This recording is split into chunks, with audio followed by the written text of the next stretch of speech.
Right. So get at this deep dive is like taking us straight to, nature's medicine cabinet. You sent me all this stuff about natural remedies, and I gotta say, I am here for it. Homemade tinctures, harnessing the power of plants. It's like we're gonna be ancient healers or something. It's pretty amazing, actually. This is a really hot topic right now. More and more people are looking back at these traditional ways of healing, and get this, modern science is actually backing it up. So it's not just like old wise tales, like stuff passed down for generations. Not at all. It turns out those plants we see all the time are like little pharmaceutical factories. They're full of these powerful compounds. And they can actually, they have real effects on our health.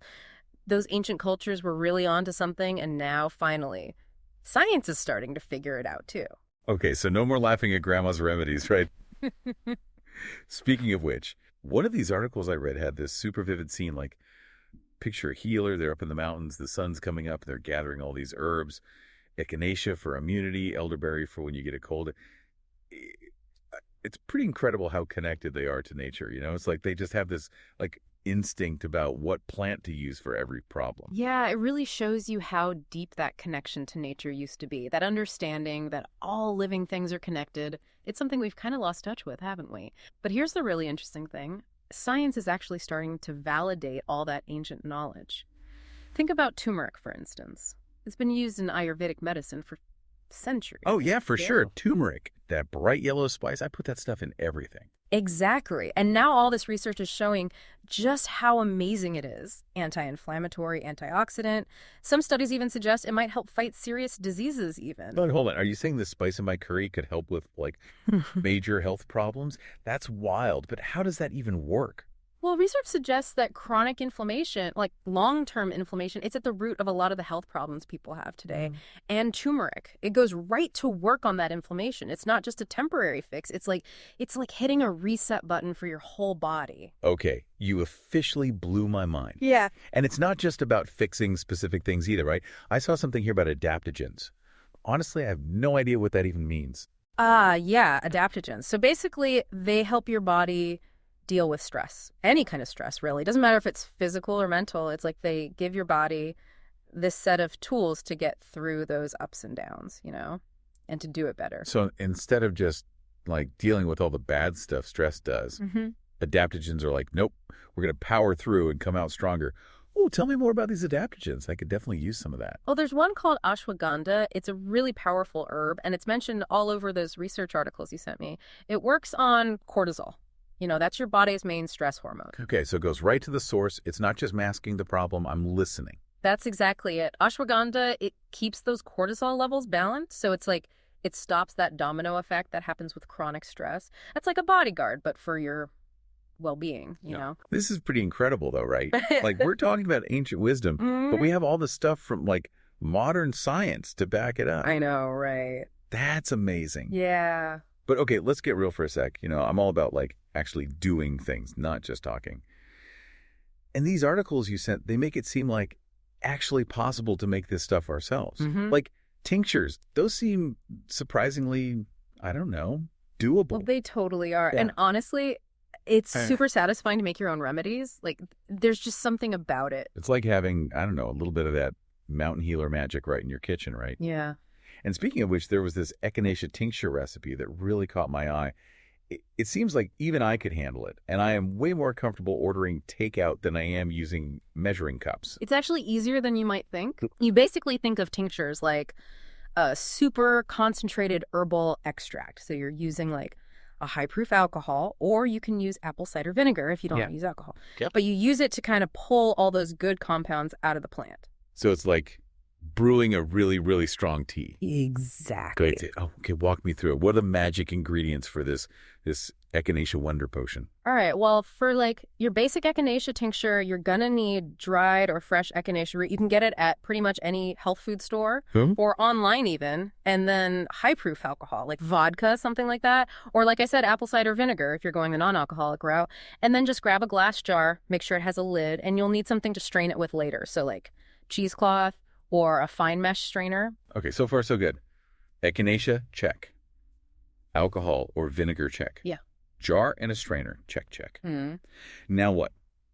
What's the alchemist's secret formula. What do I do next? No secret rituals here, What? at least not for this one. Okay. You're going to start by filling up your jar about a third of the way with the echinacea, Okay. and then pour in your liquid, that alcohol or the vinegar, until the jar is like 3/4 full. You want those herbs to be totally covered, swimming around in there. Got it. Giving those herbs a nice little bath.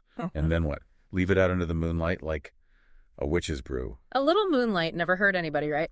But no, the important thing is that it's in a cool, dark place. Okay. Seal that jar up tight, give it a good shake like you're making a cocktail or something, and then let it sit for like 4 to 6 weeks. You don't want to give it a little shake every day just to keep things moving in there. Patience is a virtue, I guess, especially when we're talking about like brewing natural goodness. Right. Okay, but after our month-long meditation with the echinacea, what happens next? Okay, so once your tincture's all ready, you just strain out the herbs using that cheesecloth or strainer, and bam, you've got yourself this concentrated liquid. It's got all those good echinacea immune-boosting properties in it. Okay. You're going to want to store it in a clean, dark glass bottle, and that's it. You're good to go. And how much of this magic potion do you take? Like a drop or two, or do we just chug the whole thing when we feel a sniffle coming on? A dropper full is usually enough. You can take it as soon as you feel that cold coming on, or even just as a preventative thing, especially when it's cold and flu season. Oh, that's a really good idea. Yeah. Wow. Okay, this is amazing. It really is like having a little piece of that mountain healer knowledge just right there in your cupboard. But what about if you want to use other herbs? Are we stuck with echinacea, or can you preserve other plants this way too? Oh, you can totally preserve other plants. Tinctures are great for some herbs, but others, like if you think about mint or chamomile, Okay. those are better dried. Like a classic herb drying rack. Yeah. Very, very farmhouse chic. Exactly. Just tie up little bundles of herbs and hang them upside down. Warm, dry places bust. Right. Once they're all dried out, just store them in airtight containers and they'll keep for like up to a year. I'm kind of loving this whole DIY apothecary thing. This is very cool. But before I get too excited and carried away with my herbalist dreams, what about like shelf life? How long will this stuff actually last? We've got the tinctures, we've got dried herbs. What are we looking at? So one of the coolest things about tinctures, I think, is how long they last.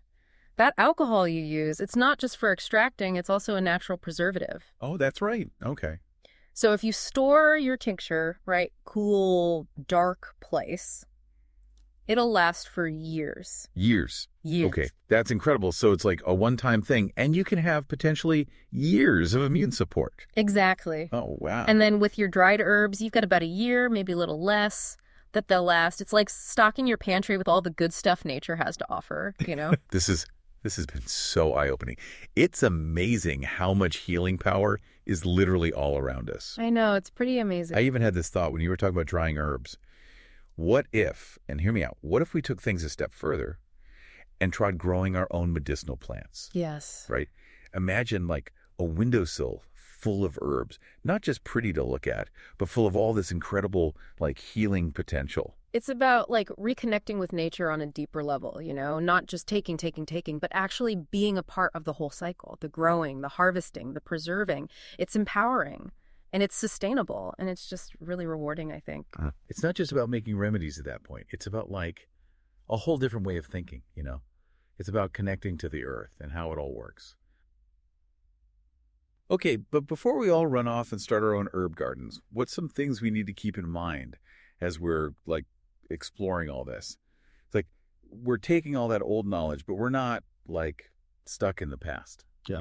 We can use it in our modern lives. Exactly. It's about empowering yourself, taking your health into your own hands and, working with practitioners who get it. Right. Like integrating it all, but doing it responsibly. Yeah. Okay, so in all this talk about tinctures and drying herbs and everything, we haven't really talked about like side effects or if these things can interact with other stuff like medications. I mean, we're not doctors here. Well, you might be, but I'm definitely not. It's super important to remember that just because something's natural doesn't mean it can't be strong, Herbs are powerful.